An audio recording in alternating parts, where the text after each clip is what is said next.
Okay, so let's look at some example problems involving interpreting center and variability of data.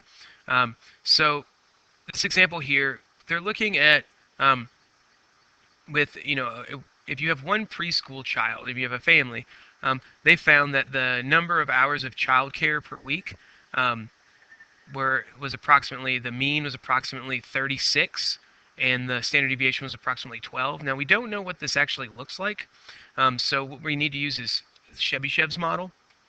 And so what we're going to see is we're going to make a line here, and our mean we had at 36 hours. Well, within one standard deviation, so this is a +1 standard deviation above, we knew that that was 12. So this would be 48 hours. And then we can have 60 hours, and so on. And this would be another +1 standard deviation, for a total +2 standard deviations above. We can do the same thing below, which would be 1, 2. So this would be, 24 hours, and this would be 12 hours. And again, this is 1 standard deviation below the mean. This is another 1 standard deviation below, or a total of 2 standard deviations below. And so we want to figure out, roughly what percentage is between these amounts. Well, based on Chebyshev's rule, our first set, which we will do this right here, our first set of data is within 1 standard deviation. So we use our rule, which was 100 times 1 minus 1 over 1 squared, because k is 1 here. Now, this equals 0%. So at least 0%. At least 0%. And that makes sense. We would expect at least 0 to be within the mean of that. So that's what Chebyshev's rule can tell us there. Now, if we were to do something a little bit larger, so if we went to 2 standard deviations, okay? So within 2, we would do, let's see, so within 2 standard deviations, we would have 100 times 1 minus 1 over 2 squared. And this percentage is 75%. So this would be at least 75% should be within this. And that's based, and these aren't just numbers that are just thrown out of there. This kind of makes sense. We would expect 75%.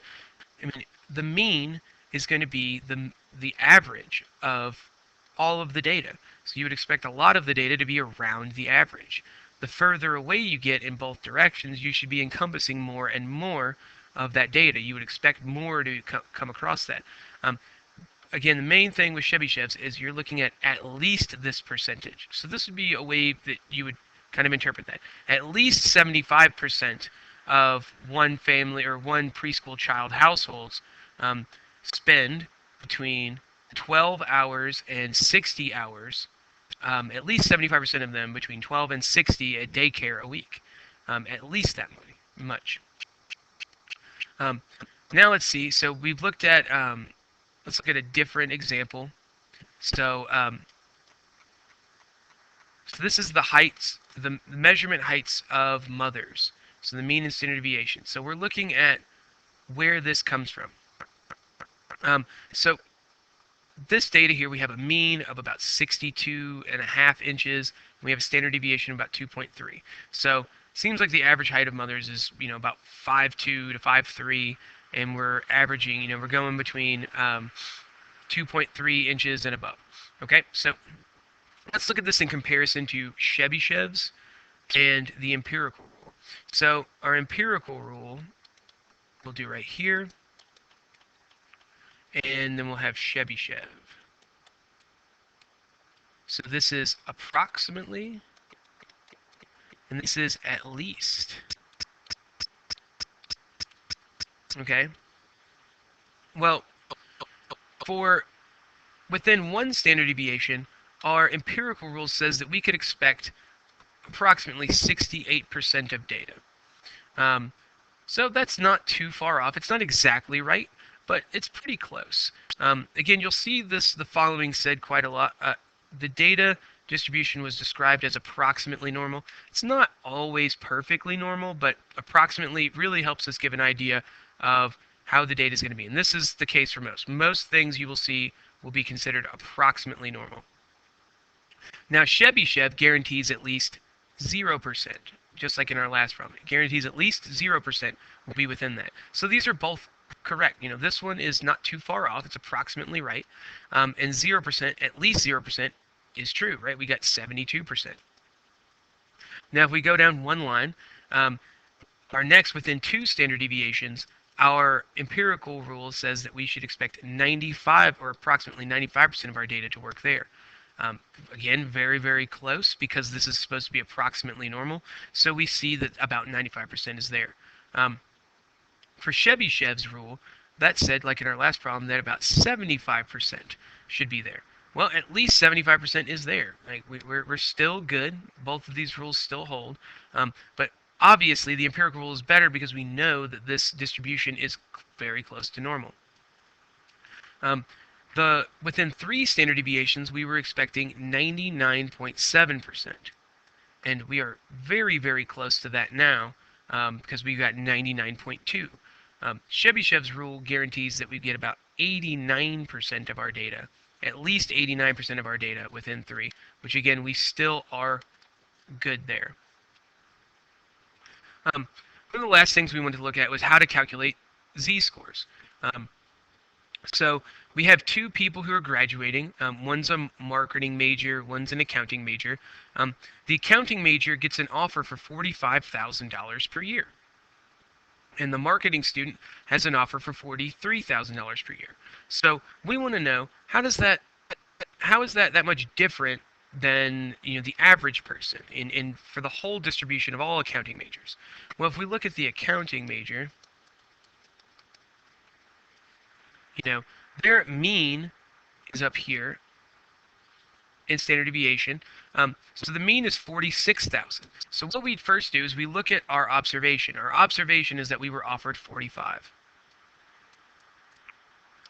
We subtract away, and again, I'll write our formula up here. It's observation minus the mean over the standard deviation. So that's what we're looking for our z-scores. So we have 45,000. We subtract away 46,000. We divide that by our standard deviation, which is 1,500. Well, this is going to be negative 1,000 divided by 1,500. And this could be negative 2/3. But we would rather use decimal points here. And so we're going to say negative 0.67. So we're not more than 1 standard deviation below the mean, but we are certainly below it. So we're not getting, we're not just below. Like if you just look and say, well, $1,000 less, that doesn't seem like a whole lot of money. Well, it's actually a lot more than you would think in relative to the mean. A lot of accounting majors, I guess, are making between 45 and 60, closer to the 60 amount. Because by going down $1,000, we're going 1 standard deviation, almost 1 standard deviation below, which what we learned from the concept videos was 34%.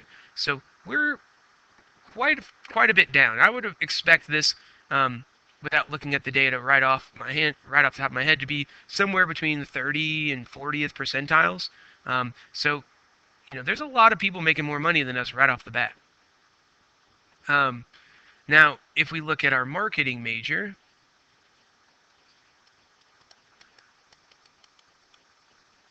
this has a different mean and different standard deviation because we're talking about different stuff.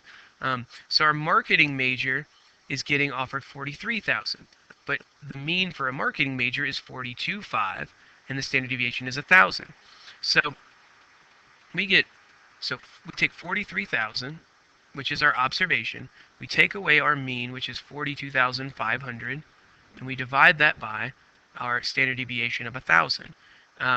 So in this case, we're going to get 500 divided by 1,000, which is going to give us a positive 0.5.